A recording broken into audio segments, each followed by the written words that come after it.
과학기술의 눈부신 발전 속에 인공지능이 감히 넘볼 수 없는 학문, 인문학.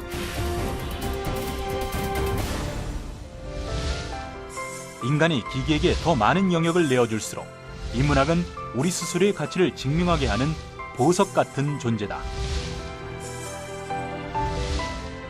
인간을 위한 학문, 삶의 영원한 길잡이가 되어줄 인문학 속으로 들어가 본다.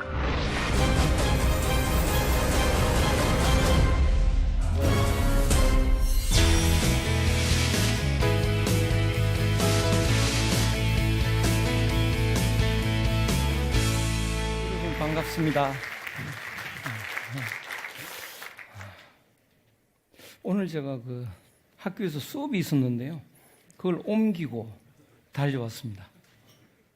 그 이유가 있는데요. 지금 우리나라를 살리는 세 그룹이 있고요. 망치는 세 그룹이 있다고 생각이 됩니다. 살리는 세 그룹은 첫째는 문화예술인이고요. 체육인이고요. 기업인입니다. 망치는 세 그룹은요. 정치인이고요. 법조인이고요. 교육자입니다. 저도 포함이 되는데요. 망치는 세 그룹의 공통점이 뭔가 봤더니요. 자기가 직접 돈을 벌어야 되지 않는 사람입니다. 그래서 세상 물정 모르고 과거에 이 고정관념 속에 빠져 있는 이런 것으로 생각이 되는데요. 그래서 제가 약간이라도 도움이 된다면 좋겠다 싶어서요. 기업가들의 모임에는요, 길을 쓰고 옵니다. 그래서 오늘도 와서 조금이라도 도움이 될까 생각을 하고 있는데요. 역시 아까 두 분의 말씀을 들어보니까 너무 훌륭하시다. 그래서 제 이야기보다는 그냥 여러분들의 이야기를 듣는 것이 더 낫겠다, 이런 생각을 해보게 됐습니다. 정말 희망이 보입니다. 그래서 오늘은 인문학, 제가 하는 동양고전에서 어떻게 기업가 정신을 찾아보느냐, 그 점을 좀 이야기해 보도록 하겠습니다. 화두를 던지겠는데요. 뿌리가 상하면 가지망한다, 이런 말이 있습니다. 우리나라 조선시대 하서 김인우 선생의 말씀입니다. 뿌리가 무엇이고 잎과 가지가 무엇이냐면 인간에게 적용하면요, 뿌리는 마음입니다. 그리고 잎과 가지에 해당되는 이 보이는 가시적인 것이 정치적인 요소, 경제적인 요소 등등입니다. 우리나라는 정말 기적처럼 이 빠른 시일에 이렇게 경제가 발달을 했는데요. 근본 원동력은 마음이었습니다. 우리나라 사람들이 마음이 튼튼했던 거죠. 그래서 우리는 아직도 한마음이라는 말을 쓰는데요. 한마음을 가진 사람은 희생을 합니다. 부모는 적어도 자식한테는 한마음을 갖고 있습니다. 그래서 자녀들한테 희생을 하는 거죠. 그래서 우리는 과거에 누나나 형들이 어려울 때 외국에까지 가서 온갖 고생을 해서 동생들 학비를 대줬습니다. 희생을 하는 거죠. 맹자가 이런 말을 하고 있습니다. 순천자 존, 역천자 망. 하늘을 따르는 자는 살고 하늘을 거스르는 자는 죽는다. 아까 처음에 이야기 들어보니까 기업의 평균 나이가 15, 15년이라고. 그래서 사실은 잘 되고 있는 기업보다 망하고 없어진 기업이 훨씬 숫자가 많겠죠. 근데 안 보이니까 몰라서 그렇죠. 그렇다면 맹자에 의하면 망한 원인이 어디에 있겠습니까? 하늘을 거슬렀던 거죠. 그러면 하늘이 뭐냐? 하늘은 여러 가지 의미로 이해할 수 있는데요. 크게 쉽게 두 가지로 요약하면요, 분위기와 흐름입니다. 지금의 분위기를 보면요. 지금의 지구상의 분위기는 서구의 물질 문화를 추종하는 것입니다. 이를 거역하고는 살 수 없습니다. 그래서 지구 전체에서 서구 중심의 이 분위기, 이것과 역행을 해서는 살아날 수가 없다. 이게 이제 기본이고요. 그 다음에 하나는 이 모든 것은 흐름이 있습니다. 일직선으로 가지 않습니다. 밤낮으로 흐르고요. 사계절로 흐르고. 그래서 우리들은 사계절의 흐름은 다들 알고 있습니다. 그런데 사계절의 흐름은 우리가 경험을 하기 때문에 아는데요. 역사의 흐름은 그 사이클이 500년, 600년 이렇게 길게 갑니다. 그래서 우리가 경험을 할 수 없기 때문에 역사의 흐름에 맞추기가 어렵습니다. 그래서 이 흐름이 어디에 와 있는지를 잘 봐야 되는데요. 흐름의 법칙은 음양으로 가는데요. 그 모든 흐름은 이 음양으로 이렇게 갑니다. 그런데 역사의 흐름도 음양인데요. 그 음양을 사람에게 적용을 하면 사람에게 두 요소가 있습니다. 몸과 마음인 거죠. 그런데 그 마음을 양이라고 보면요. 몸은 음입니다. 그럼 사람 산다는 건 뭐냐? 몸 챙겼다가 마음 챙겼다가 하는 겁니다. 몸을 주로 챙기는 시대, 또 마음을 주로 챙기는 시대, 이렇게 순환을 합니다. 이제 마음을 중시하는 시대로 바뀐다. 거대한 회전이 일어나고 있다. 이런 때에 마음을 챙기지 않으면 이제 도태되는 거죠. 그런데 마음 챙기는 선수가 있습니다. 이 세상에 바로 한국 사람입니다. 한국 사람이 최고입니다. 그래서 앞으로는 마음을 챙겨서 기업을 하게 되면요, 이거는 다른 나라 사람이 경쟁할 수 없는 그런 능력을 발휘하게 되는데요. 그래서 그 골드만삭스인가 무슨 2050년대인가요?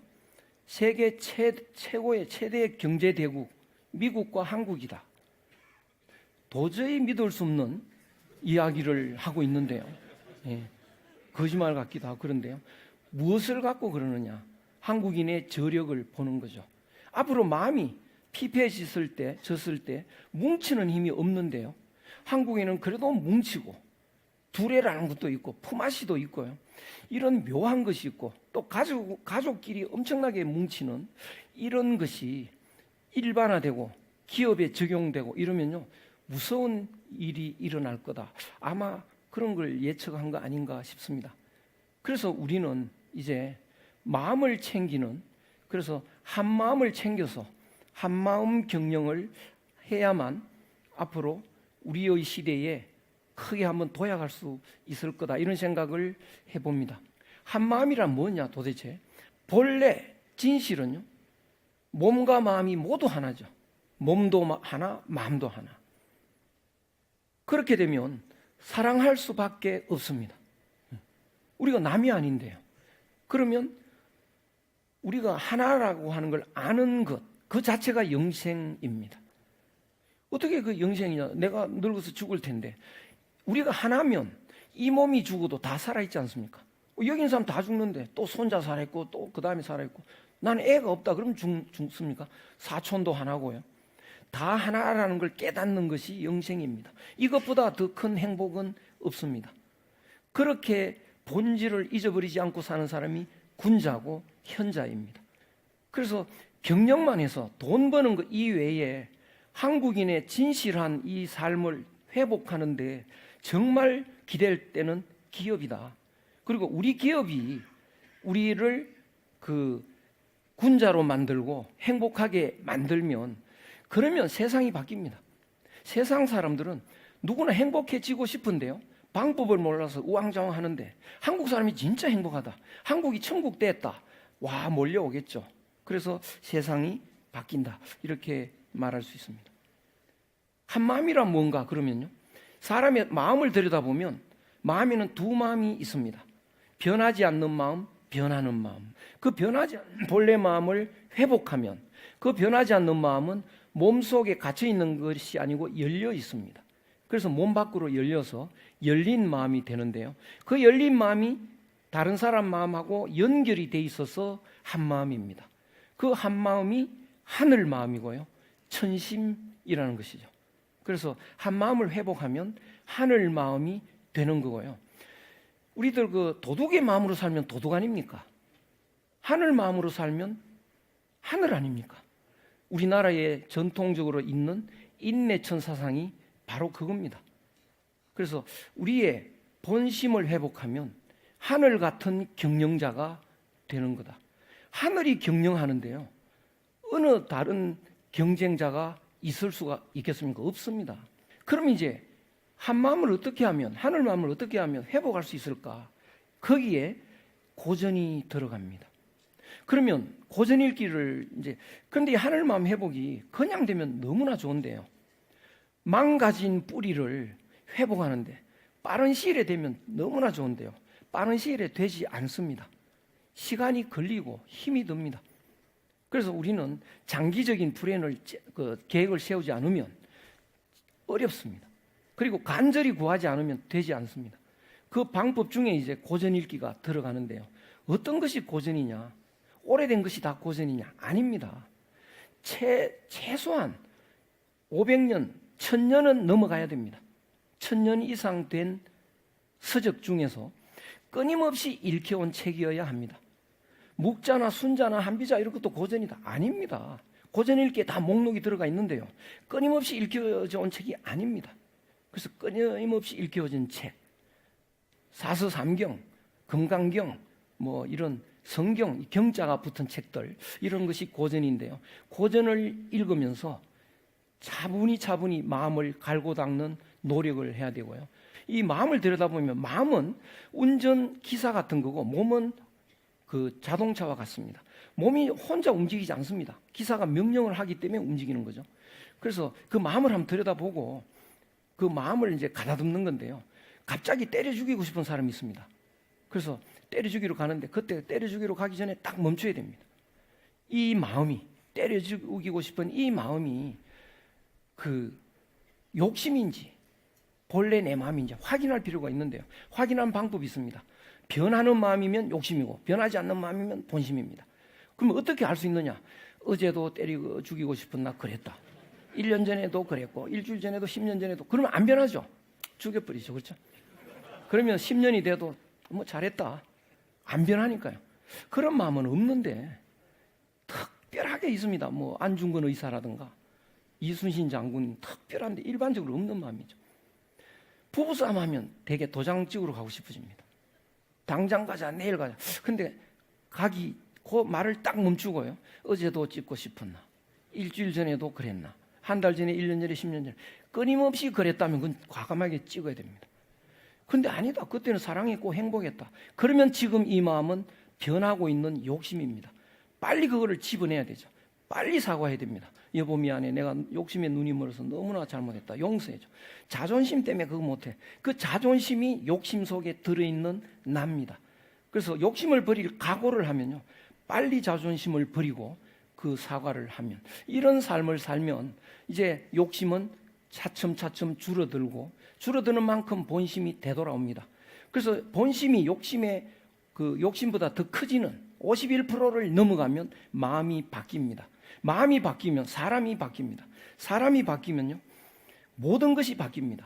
전에 욕심으로 살 때는 산다는 게 경쟁인데요. 이제는 여유가 생깁니다. 왜냐? 마음이 바뀌면 한 마음이 되면 여기 남이 없습니다. 전부 납니다. 경쟁할 일이 없죠. 이 하늘 마음으로 살면요 일이 행복해지고 재밌습니다. 일이 의미가 있습니다. 이 일이라는 건 누군가를 위하는 건데요. 돈벌이를 목적으로 하면 이거 만들어서 내가 몇 푼 남을까 벌써 짜증나는데요. 이걸 쓰는 사람을 사랑하는 마음이 되면 이것이 의미 있고 재미있고 신이 나는 물건입니다. 그러면 일이 행복해지면 일하는 장소가 그 천국이죠. 거기 떠나기 싫어집니다. 우리나라에서 창의력이 제일 많이 넘쳤을 때가 세종대왕 때인데요. 그때 욕심이 제일 적었을 때입니다. 그때는 뭐 과학기술도 최고였고요. 그래서 앞으로 창의력이 기업을 살리고 나라를 살리는데요. 그 창의력이 바로 하늘 마음에서 나오는 능력입니다. 그 다음에 늙어가는 게 기뻐집니다. 늙는 게 왜 기쁠까요? 이 몸이 늙는 건데 바꾸어 말하면 다른 젊은 사람들이 잘 자라는 현상이죠. 다른 사람들이 남이면 남은 자라는데 나는 늙었잖아요. 다른 사람들이 나라면 잘 자라고 있는 거죠. 늙어도 마음은 기쁩니다. 죽어도요 슬프지 않습니다. 전에는 절망으로 죽는 건데요. 이제는 안 죽죠. 내 마음이 하늘 마음이면요 몸이 바뀌는 거지 내 마음은 그대로입니다. 마음이 바뀌면 그렇게 됩니다.